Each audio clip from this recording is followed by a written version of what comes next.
네, 안녕하세요. 이번 시간은 좀 목이 쉬었네요. 어저께 좀 노래방에서 좀 소리를 지었더니. 자, 오늘은 여러분들과 저희 저번에 한번 좀 하다 만 주식 관련 강의인데요. 그냥 뭐 계획 없이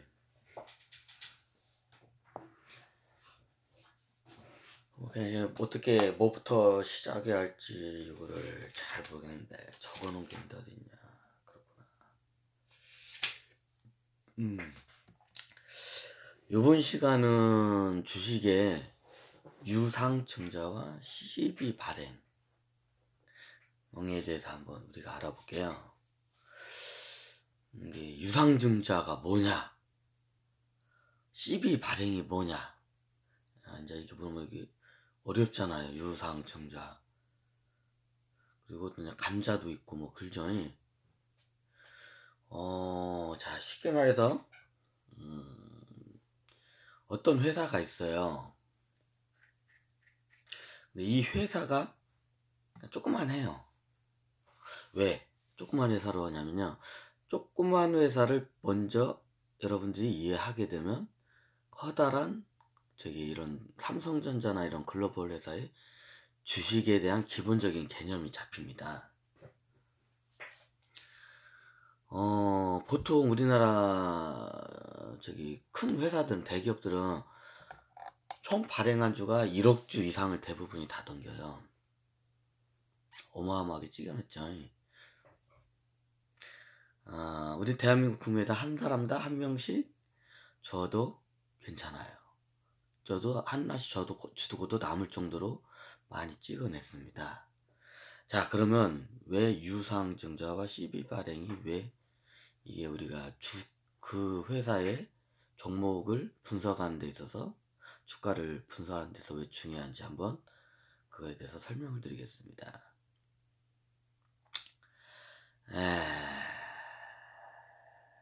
자, 먼저 유상증자에 대해서 먼저 알아보겠습니다.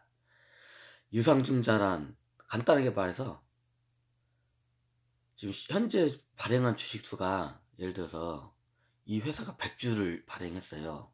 A라는 회사가. 근데 A라는 회사가 100주를 발행했는데 이 회사가 자금난이 어려워가지고 이 회사가 현금을 좀 끌어들일 데가 없고 해가지고, 현금을 끌어들이는 데는 크게 두 가지 방법이 있어요. 은행으로부터 대출받는 방법, 그리고 다시 외부로부터 투자자들한테 투자를 받고 주식을 더 발행하는 경우, 이 경우가 유상증자입니다. 회사가 어려워서 현금이 없어, 더 사는 것 같아. 근데 조금만 하면 버티면 괜찮을 것 같아. 그럼 어떻게 했냐, 대출을 않고 회사가, 어차피 그런 회사들 은행에서 잘 빌려주지도 않아요. 회사가 망할까 말까, 현금도 없는 회사들은 은행에서 대출도 안 해요. 그러면 어떤 방법이냐, 유상증자를 내요. 이 회사가 100주를 발행했는데 한 50주를 더 발행을 해가지고, 그럼 총 발행주가 150주가 되잖아요. 50주만큼 발행을 하고 투자금을 받아요. 이 회사가 어려우니까. 그러면 총 발행한 주가 100주였는데 150주가 된 거예요. 그러면 피자가 더 아니 무슨 소리냐고, 투자금이 들어왔지 않냐고. 이제 이게 원래 정상적으로는 이게 저건데, 여기 보통 우리나라 같은 경우에는 오너 가문들이 일부러 회사가 위기에 처한 척하면서 주가를 하락시키고, 그 하락한 만큼 싼 가격에 유상증자를 합니다. 이제 원목상은 자기 경영권을 더 확보하기 위해서 뭐 그런 말이긴 한데, 그럼 금융감독들이 가만히 있냐? 금융감독도 그걸 막기 위해서 여러 가지 제도를 도입하고 법을 새로 만들고 많이 그렇습니다. 근데 어떨까요?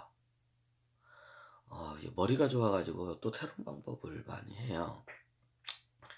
보통 금융 선진국에서 이렇게 하면 바로 그냥 주주들이, 거기 투자자들이 바로 소송을 해요. 이런 개미 투자자이라 대형 투자자들이 그런 짓을 하면.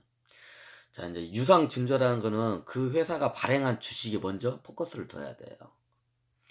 먼저 발행 주식에 대해서 먼저 알아야 돼요. 그럼 발행주는 어디서 알아보냐? 간단해요. 어디에 발행주라고 즉 써있는데 그냥 시총 가격에서 현재 시세 가격을 나누면 그게 발행주예요. 그러면 우리는 이제 큰 회사로 발행주의 개념으로 설명을 하면 여러분들이 헷갈려요. 이 개념을 못 잡아요. 그러면 우리가 잘 알 수 있는 짜장면 가게로 우리가 한번 알아보겠습니다. 항상 제가 비유를, 짜장면 가게는 여러분들 한눈에 딱 회계장부나 현금흐름이 딱 보이잖아요. 자, 짜장면 가게 1억 원짜리 짜장면 가게에 대해서 우리가 알아보겠습니다. 예전에 1억 원짜리 짜장면 가게가 있는데요. 이 가게가 저기 빚도 대출도 안 받고 총 1억 원이라는, 이렇게 할까? 총 1억 원이라는 자본금으로 짜장면 가게를 차렸어요. 뭐 인테리어도 하고 보증금도 들어가고 해가지고 저기 뭐 홍보도 하는데 총 1억 원이라는 비용이 들어갔어요. 그러니까 예를 들어서입니다. 여러분들이 실질적으로 1억 원이 다 대부분 넘게 들어가죠. 요즘은. 예전에는 1억 원 정도를 잡았는데 이제 요즘은 1억 원 가지고는 짜장면 가게 내는 것도 어려면 택 반푼이 없죠. 근데 시골이 아닌 이상은. 일단 여러분들 이해하시게 1억 원이나 하겠습니다. 1억 원이라는 왜 저기 숫자를 내면 1억 원이라는 숫자는 현대인들에게 쉽게 가미될 수 있는 이게 저기 거의 금액이기 때문에. 근데 1억 원을 했는데 동업자 2명이 같이 한 거예요. 이 짜장면 가게를. 자, 여기를 장면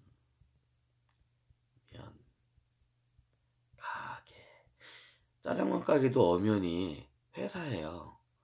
벤처기업만 회사가 아니에요. 벤처기업도 마치 짜장면과 같아요. 짜장면 가게가 잘 되면 나중에 프랜차이즈로 돼가지고 이게 백종원이나 나중에 식품회사로 이렇게 되는 경우가 종종 있습니다. 그 처음이 짜장면 가게일 뿐이죠. 그 있는 IT 벤처기업도 그렇잖아요. 빌 게이츠도 돈이 없어서 자기 아버지 창고에서 열잖아요. 마치 그와 같아요. 이 짜장면 가게 나중에 커서 프랜차이즈 되고 대형 식품회사가 될 수도 있습니다. 무시하지 마세요. 우리 짜장면 가게. 여러분들에게 알기 쉽게 하기 위해서 이제 저는 짜장면 가게, 어디든지 쉽게 발견할 수 있는 짜장면 가게를 비유할 겁니다.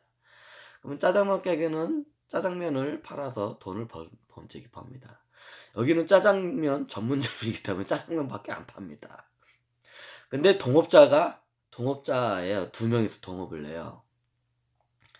그러면 지분이 정확히 한 명은 5천만 원.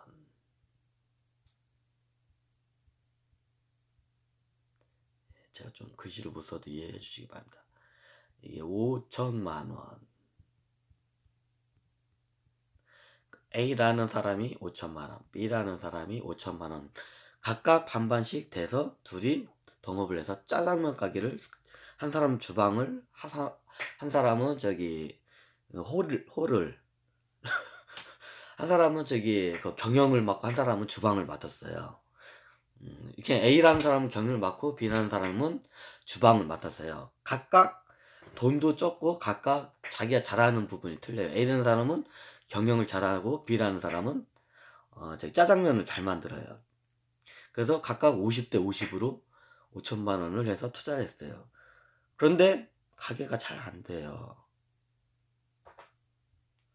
그럼 어떻게 했다요? 지금 5천만 원 1억으로 해가지고 저기 한 7천만 원은 집기류나 이런 여러 인테리어나 이런 비용이 들어가고 3천만 원은 이제 현금 유부율로 이제 갖고 있었는데 장사가 안 되니까 매달 적자를 넣다가 막 1년 넘게 적자를 내가지고 3천만 원을 다 홀라당 까먹었어요. 그러면 현금이 없어요. 현금이 없으면 그 식자재도 못 사고 홍보도 못 해요. 그럼 어떻게 할까요? 현금을 조달을 해야 돼요. 이대로 있으면 망해요. 부도가 나요. 그럼 현금을 조달해야 돼요. 근데 은행에서는 이 사람들이 신용도도 안 좋고 이 사람들한테 빌려줘 봤자 떼일 것 같아 가지고 은행에서는 돈을 안 빌려줘요. 이 짜장면 가게 이 A와 B라는 짜장면 가게다가. 인제 이게 개인 회사적 관점이고 인제 여기서 나중에 크면 법인적 관점이 들어가는데, 일단 여러분들이 그냥 쉽게 그냥 그냥 동업한 짜장면 가게를 보겠습니다. 그럼 이 짜장면 가게가 이거에 지금 5천 해 가지고 1억을 했는데, 애들이 해 가지고 지금 직기류 그 보증금 해서 7천만 원으로 줄었어요. 현금 3천만 원이 저기 처음 창업 때 현금 유보금이 3천만 원을 다 까먹었어요. 그럼 지금 현금이 당장 필요해요. 근데 현금이 없으면 어떻게 해요?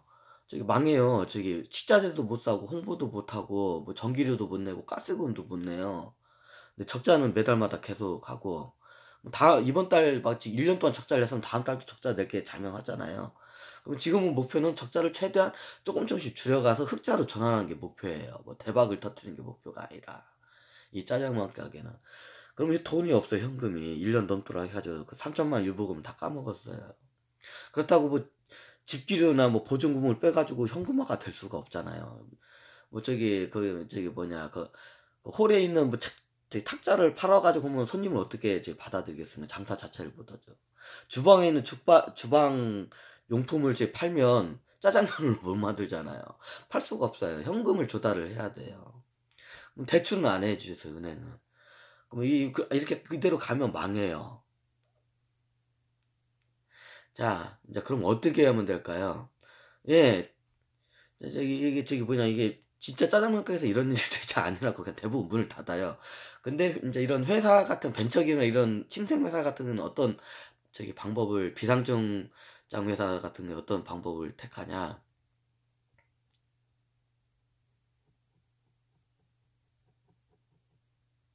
그러면 어이구, 이게 안 되네. 잠깐만, 다시 하고. 그러면 요 짜장면 가게가 다시 하게 되면 얘 새로운 투자자를 모집을 해야 돼요. 그래서 동업자 한 명을 더 모집을 합니다. 자, 기존에 있던 이제 A라는 사람이 5천만 원을 투자를 했어요. 경영자가. 이제 여기 주방장이 5천. 에이, 이거 왜 그래? 5천. 자, 이제 새로운 C라는 투자자가 생돈 이제 5천을 들고 들어왔어요. 그럼 유보금이 5천이 생기죠. 이제 회사는 이제 현금 흐름이 탁 트이고, 이 짜장면 가게는 이제 짜장면 가게 이제 잘 아시니까 짜장면 가게는 안 쓸게요. 이제 번거로우니까. 5천. 근데 실질적으로 이 회사는 3천을 까먹었기 때문에, 이래서 3천을 까먹을 때 현금을 해도 7천밖에 안 돼요. 근데 새로운 투자자 C라는 사람이 5천을 들고 왔어요. 그럼 어떻게 되나요? 기존에 있던 까먹은 돈 3천이 없으니까 7천, A하고 B가 저기 갖고 있는 자산이 7천만 원이에요. 그럼 거기다 5천이 들었으니까 1억 2천 원짜리 회사가 됐어요.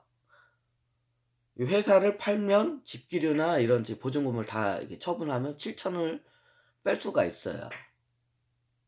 이게 보증금하고 그걸 뭐라 하죠? 그 저기 영업권이, 이것도 일종의 영업권인데 권리금이라고. 요즘은 저기 보증금은 보증금 따르고 권리금은 권리금 있잖아요.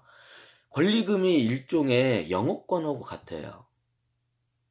이게 무슨 소리냐고요? 보통 이런 잘 되는 가게자들은 권리금이 다 있는 건 아시죠? 이제 사원분들은.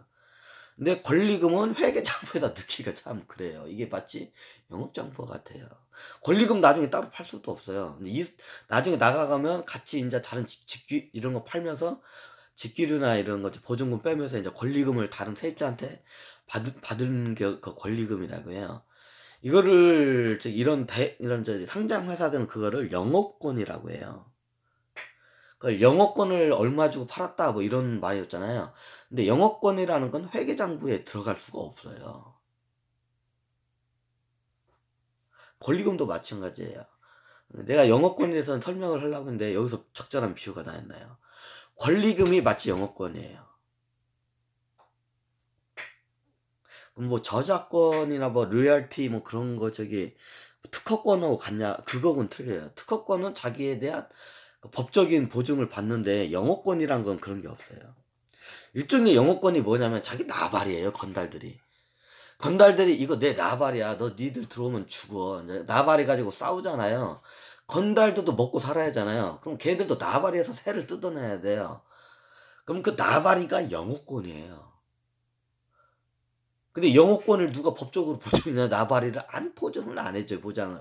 회계장부로도 넣을 수도 없어요. 그 나발이. 하지만 그 나발이 통해서 수입이 발생을 해요. 그게 영업권이에요. 이제 비유를 하자면. 이제 저희도 중고차를 뭐다 영업권. 이게 중고차 장사를 하면 어디 중고차 딜러가 일단 신차 영업소 같은 데 들어가잖아요. 그럼 거기에 있는 우리는 그걸 아도친다고 해요. 이제 그 아도치 이렇게 나도 아도가 왜 아도친다면 아도친다고 중고차 그 매매업 저기 우리 딜러들은.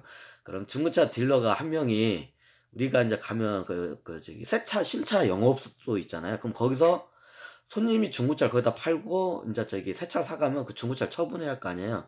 그럼 그 신차 영업소에서 나오는 모든 저기 그 중고차에 대한 그 권한, 그 매입할 수 있는 그 중고차 딜러한테 권한을 그거를 저기 아도친다고 해요. 우리 저기 중고차 딜러들은.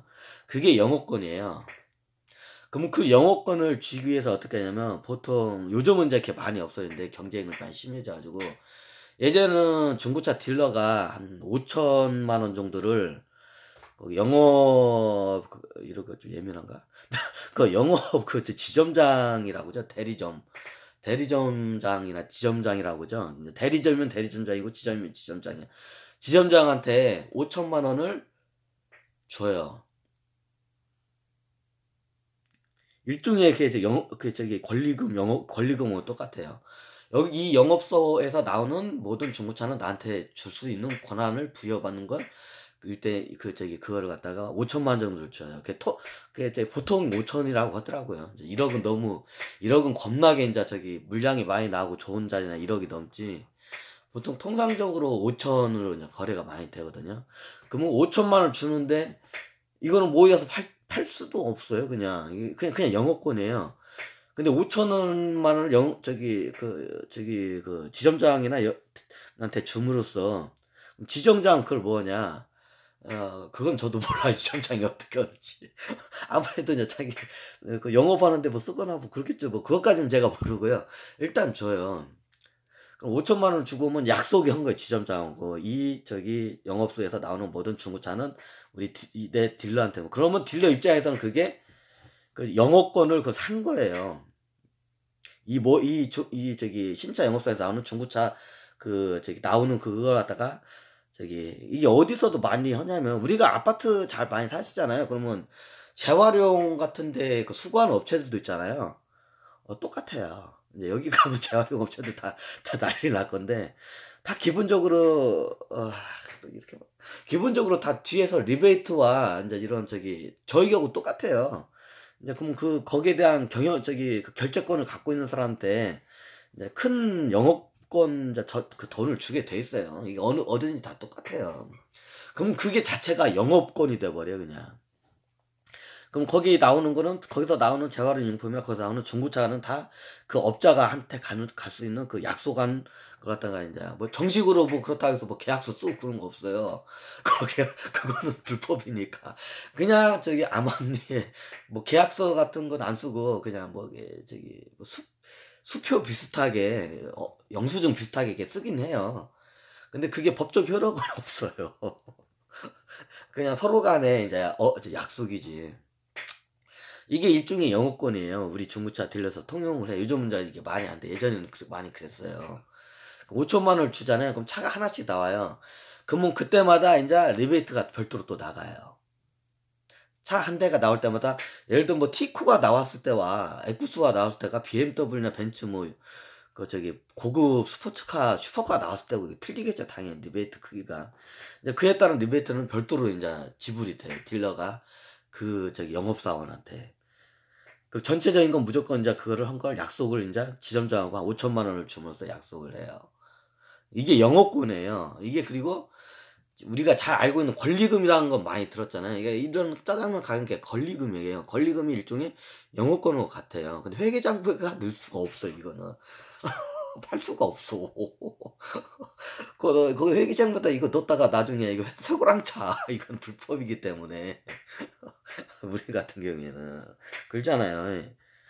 저는 그걸 했냐? 저는 안 했어요. 저는, 왜냐면, 그 나중에 얼마 그렇게 해가지고 딜러들이 5천만 원 넣어놓고 차가 안 나와.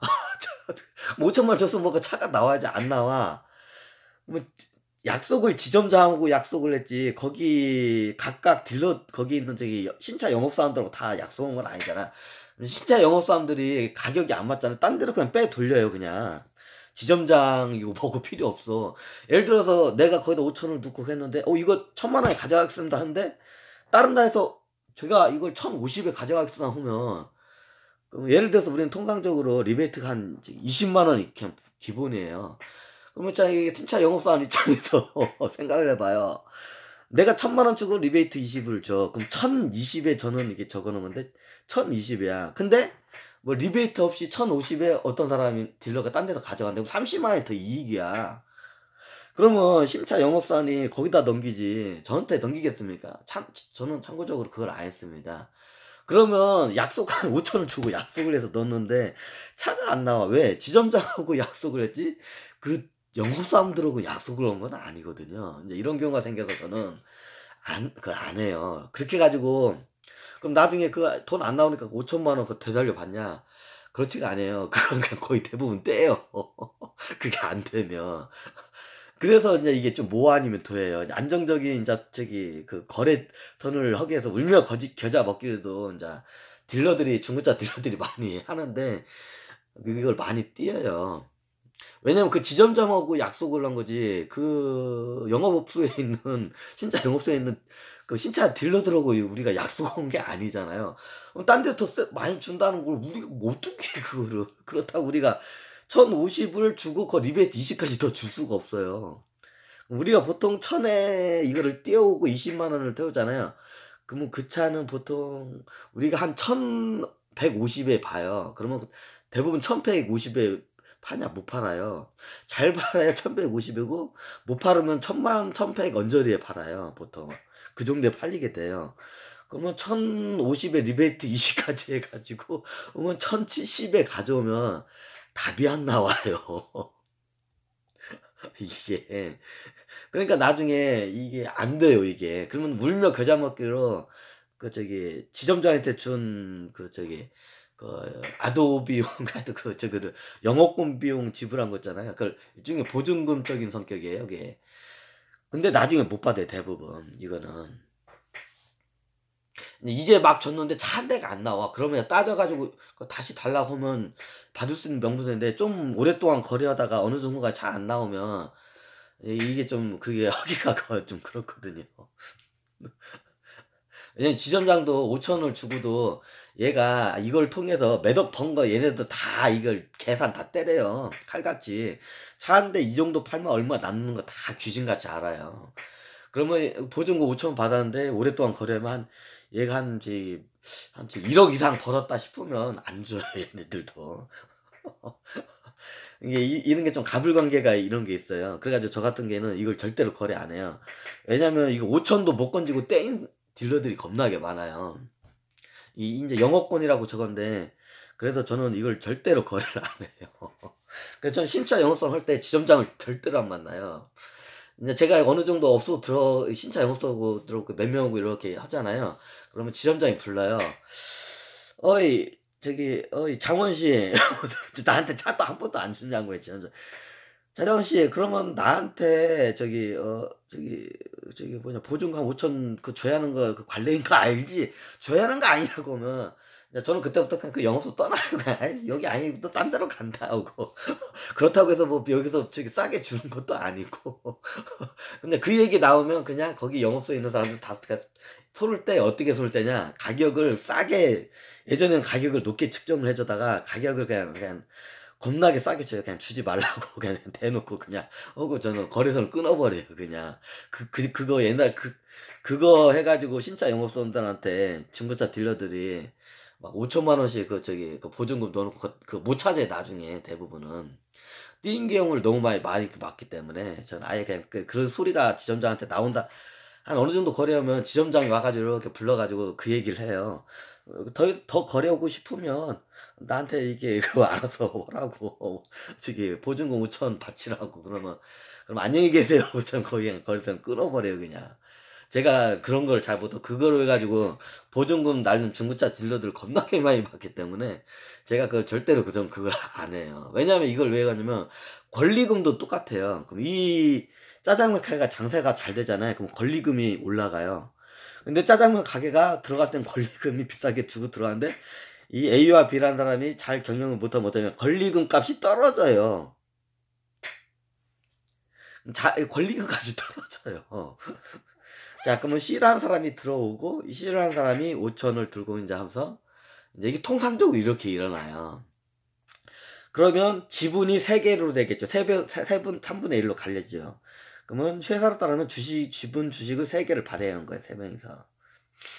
근데 이제 작은 가게들은 이게 모든 게 보이기 때문에 통용적으로 이렇게 해요. 근데 큰 회사 같은 경우에는 이제 그게 안 보여요. 이제 이걸 C가 이렇게 된 거를 유상증자예요. 이게 일종의. C가 들어오면서 이제 저기 지분을 갖다가 3분의 1을 쪼개준 거죠. 원래 지분을 반반 쪼개진 건 3분의 1 쪽에서 3분의 1을 현금 5천원을 들고 온 사람한테 준 겁니다.